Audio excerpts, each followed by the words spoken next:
ये आकाशवाणी है।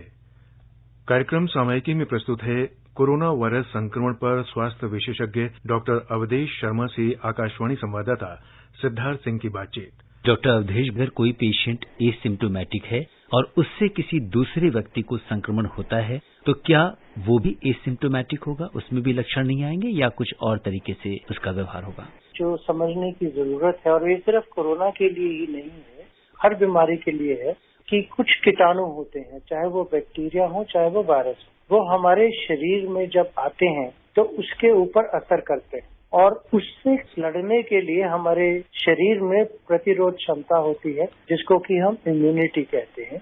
एक ही घर के अंदर मान लीजिए किसी को ट्यूबरक्लोसिस है या मलेरिया हुआ या इवन कॉमन कोल्ड हुआ, एक व्यक्ति को हुआ दूसरे को नहीं हुआ, तो उसी प्रकार से कोरोना में भी, जो कि एक वायरस इलनेस है, तो उन वायरल इलनेस में अगर एक व्यक्ति की इम्यूनिटी बहुत अच्छी है या उसे ज्यादा कोरोना का एक दूसरे से एक्सपोजर नहीं हुआ, तो हो सकता है वो एसिम्प्टोमेटिक हो, लेकिन जब टेस्टिंग हो तो वो पॉजिटिव आए।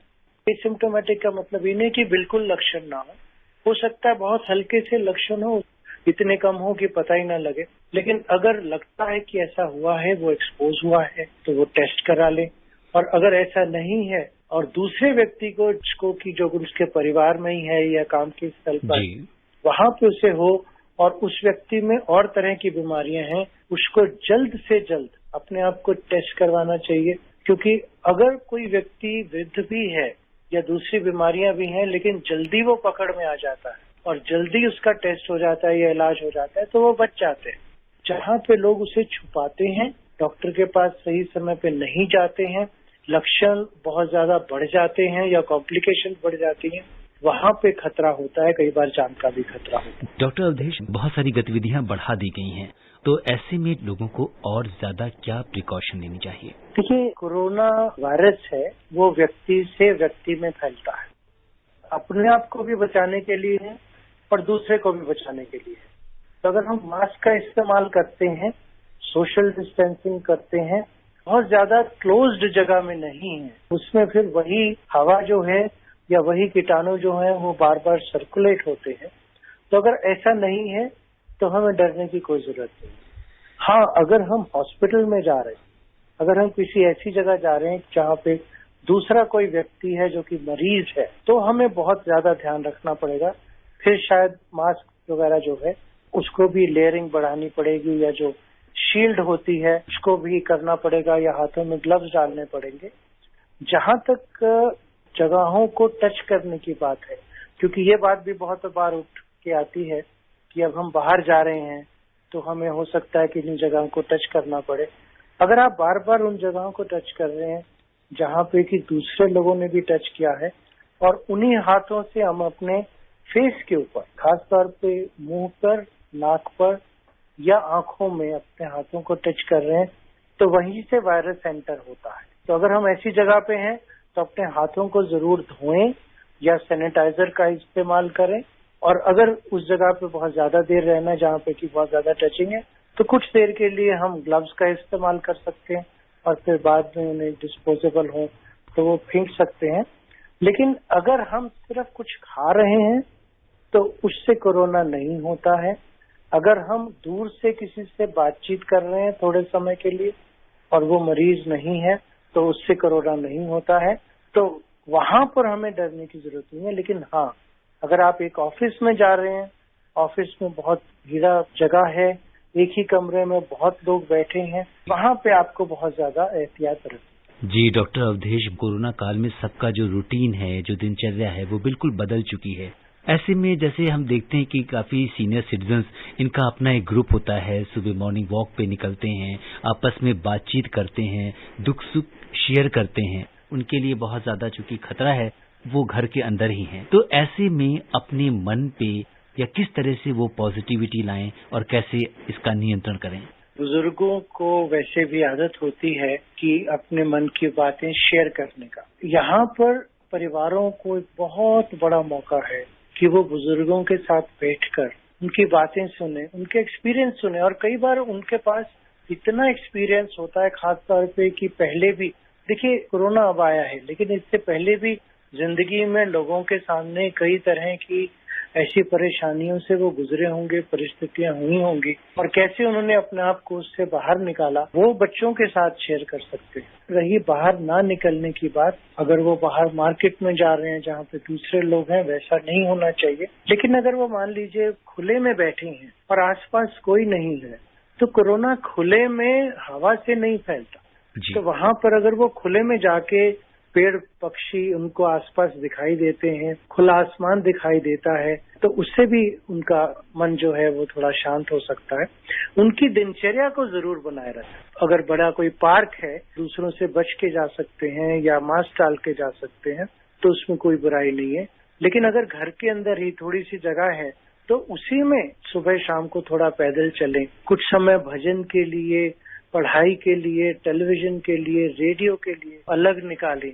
जो अगर उनकी पुरानी कोई दिनचर्या रही थी, उसको फिर से फॉलो अप शुरू करें।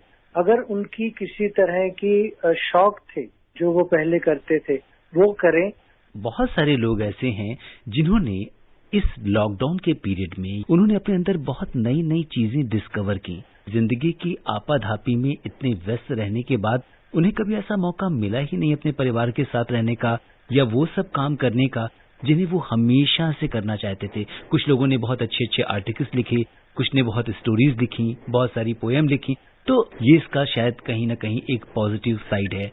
बुजुर्गों के लिए एक चीज मैं और ऐड करूं, अगर बैठ के वो खुद भी कोई बात सुना के हंसें और दूसरों को भी हंसाएं और पुरानी चीजों को याद करने की कोशिश करें, चीजों को नए तरीके से करने की कोशिश करें, तो उनका जो ब्रेन है वो भी एक्टिव रहेगा और जो थोड़ी सी उदासी अगर है वो भी सिमट जाएगी। बहुत सारे लोगों को इस तरह के समाचार देखकर घबराहट सी होती है। जब हम देखते हैं कि पूरे विश्व में एक आपाधापी का माहौल है, तो कहीं न कहीं वो नकारात्मकता हमारे अंदर आ जाती है। डॉक्टर अवधेश, आपसे जानना चाहेंगे कि इसे कैसे दूर करें? अभी जिसको पेंडेमिक बोल रहे हैं, कोरोना का पेंडेमिक, उसके बाद कह रहे हैं कि मेंटल हेल्थ का पेंडेमिक आने वाला है। करीबन 25% लोगों को हर समय किसी न किसी तरह की मानसिक समस्या या रोग जिसके लिए उनको कोई सलाह लेने की जरूरत पड़ती है, अब वो ज्यादा बढ़ गई है। और खास तौर पे एंग्जाइटी यानी चिंता और उदासीनता यानी डिप्रेशन। लेकिन अगर वो उदासीनता सिर्फ मान लीजिए न्यूज देख के होती है, घबराहट जब ये नंबर सुनते हैं या क्या हो जाएगा उसको सुनते हैं, तो मैं कहूंगा कि उस चीज को थाम दें। बहुत ज्यादा जरूरी है कि अगर आप और जगहों का सुन रहे हैं, अमेरिका का सुन रहे हैं, ब्राजील का सुन रहे हैं, चाइना का सुन रहे हैं, तो उससे आपकी जिंदगी पे असर नहीं पड़ेगा, लेकिन आपके मन पे जरूर, उसको कम से कम कर दें। लेकिन अगर आपको रोजमर्रा में नींद में दिक्कत नहीं है, अगर आपकी घबराहट थोड़ी देर के लिए होती है, किसी परिस्थिति में होती है, फिर ठीक हो जाती है, अगर आपको गहन उदासी नहीं है जो कि लगातार चल रही है, अगर आपको जीवन की इच्छा खत्म नहीं हुई है, अगर आपका दूसरों से मिलना जुलना कम नहीं है, आपका वजन कम नहीं हुआ है, तो आपको दवाई लगातार नहीं लेनी चाहिए। डॉक्टर की सलाह के बिना बिल्कुल नहीं लेनी चाहिए। कोई भी चिंता, घबराहट या तनाव, डॉक्टर अवधेश, कब वो मानसिक रोग बन जाता है? इस चीज को चेक करने का एक बहुत आसान सा तरीका है। अगर किसी परिस्थिति के होते हुए थोड़ी देर के लिए घबराहट रहती है या कोई बात हुई और उसकी वजह से हमें थोड़ी देर के लिए उदासी हुई, तो वो एक तरह से नॉर्मल है और वो आती है और चली जाती। लेकिन अगर वो लगातार रहे, 24 घंटे रहे या 12 घंटे से ज्यादा रहे या 2 हफ्ते से ज्यादा रहे, उससे आपकी रोजमर्रा की जिंदगी में, आपके रिश्तों में, आपके काम पे, आपकी नींद के ऊपर असर आ रहा है या आप पहले से बिना कारण के बहुत ज्यादा चिड़चिड़े हो गए हैं, बहुत ज्यादा बेचैन हो गए हैं। डॉक्टर अवधेश, आपका बहुत बहुत धन्यवाद। धन्यवाद। अभी आप सुन रहे थे कोरोना वायरस संक्रमण पर स्वास्थ्य विशेषज्ञ डॉक्टर अवधेश शर्मा से आकाशवाणी संवाददाता सिद्धार्थ सिंह की बातचीत। ये कार्यक्रम आकाशवाणी के समाचार सेवा प्रभाग द्वारा प्रस्तुत किया गया। इसे आप हमारे mobile app news on AIR पर भी सुन सकते हैं। इस कार्यक्रम के संबंध में अपनी प्रतिक्रिया आप हमें ईमेल कर सकते हैं। पता है airnsgtalks@gmail.com। ये कार्यक्रम फिर से सुनने के लिए लॉग ऑन करें हमारी वेबसाइट newsonair.com।